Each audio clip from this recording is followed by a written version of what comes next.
சொல்லுங்க அப்படின்னு. அவங்க பாண்டிச்சேரியில் இருக்காங்க. திடீர்னு எங்க சித்தப்பாக்கு ஹார்ட்ல 3 பிளாக்கேஜ். நல்லா புரிஞ்சுக்கங்க, 3 பிளாக்கேஜ்.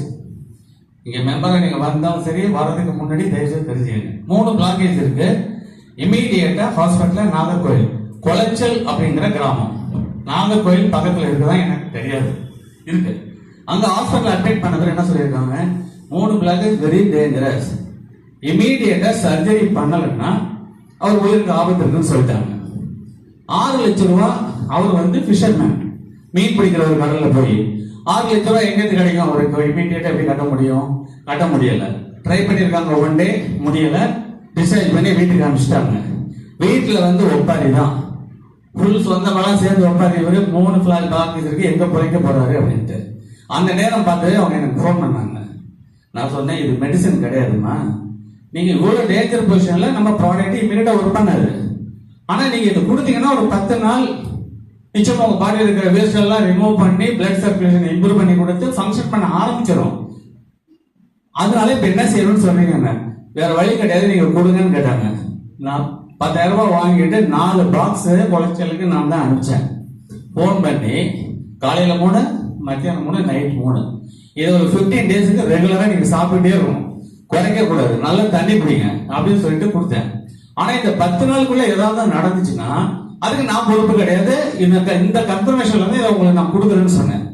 சரி சார், நாங்க இந்த பொறுப்பை எடுத்துக்கிறோம். நாங்க சரி 10 நாளுக்கு மேல அவர் உயிர் வாழ்ந்துட்டாருன்னா 100% அவர் ஆயுள் காலம் வரைக்கும் நிச்சயம் சாவணர் இருப்பாருன்னு சொன்னேன்.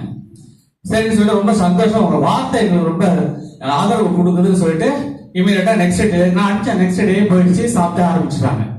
ஒரு 1 வீக் கழிச்சு எனக்கு ஃபோன் பண்ணி, ஐயா நீங்க ஏசப்ப மாதிரி ஒரு விஷயத்த சொன்னீங்க, ஆனா எனக்கு இப்ப இந்த பிரீத்திங் ட்ரபிள்லாம் சத்தியமா இல்ல, சந்தோஷமா இருக்கு, நீங்க திருப்பி திருப்பி சொல்ற வார்த்தைகள் எனக்கு ஆறுதலா இருக்கு, அதனால நான் நல்லாயிடுவேன்னு நான் நினைக்கிறேன் அப்படின்னாரு. சரி நீங்க ஒரு 1 வீக் சாப்பிட்டுட்டு ரிசல்ட் எடுத்து எனக்கு சொல்லுங்கன்னு சொன்னேன்.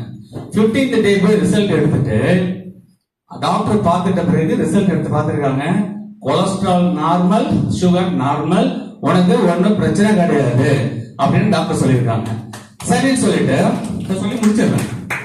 அதுக்கு பிறகு 20வது நாள் திருப்பி ஒரு டெஸ்ட் எடுத்திருக்காங்க, உனக்கு பிளாக்கேஜ் ரெடியூஸ் ஆயிடுச்சு, அதனால இனிமேல் உயிருக்கு எந்த ஆபத்துமே கிடையாதுன்னு சொல்லிட்டாங்க.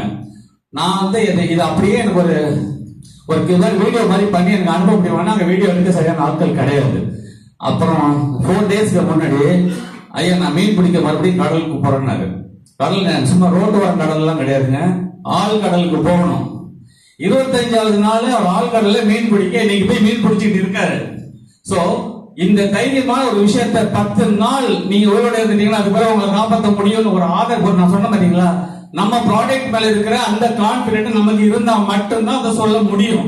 அந்த கான்பிடென்ட் உங்களுக்கு வரணும், சரிங்களா? அப்புறம் எனக்கு யாரையுமே தெரியாது, நான் எனக்கு சொந்தக்காரங்க கிடையாது, ஃப்ரெண்ட்ஸே கிடையாது.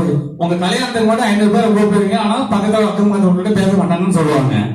சோ ஒரு ஸ்ட்ரேஞ்சர் மூலியமாவும் இப்படி பண்ண முடியும். இப்ப என்ன நடந்துச்சு தெரியுமா, ஒரு போன வாரத்துல ஒரு ரிசல்ட் நடந்துச்சு. அவங்க மட்டும் அந்த ப்ராடக்ட், அந்த லேடி சொன்னல, அவங்க மட்டும் 7 ஐடி போட்டிருக்காங்க, 7 ஐடி ப்ராடக்ட் சேல் பண்ணிருக்காங்க. சோ ப்ராடக்ட் மேல நம்பிக்கை வைங்க, ப்ராடக்ட் சேல் பண்ணுங்க, நிறைய பேருக்கு இன்ட்ரோடியூஸ் பண்ணுங்க, தைரியமா சொல்லுங்க. See you on the top. Bye.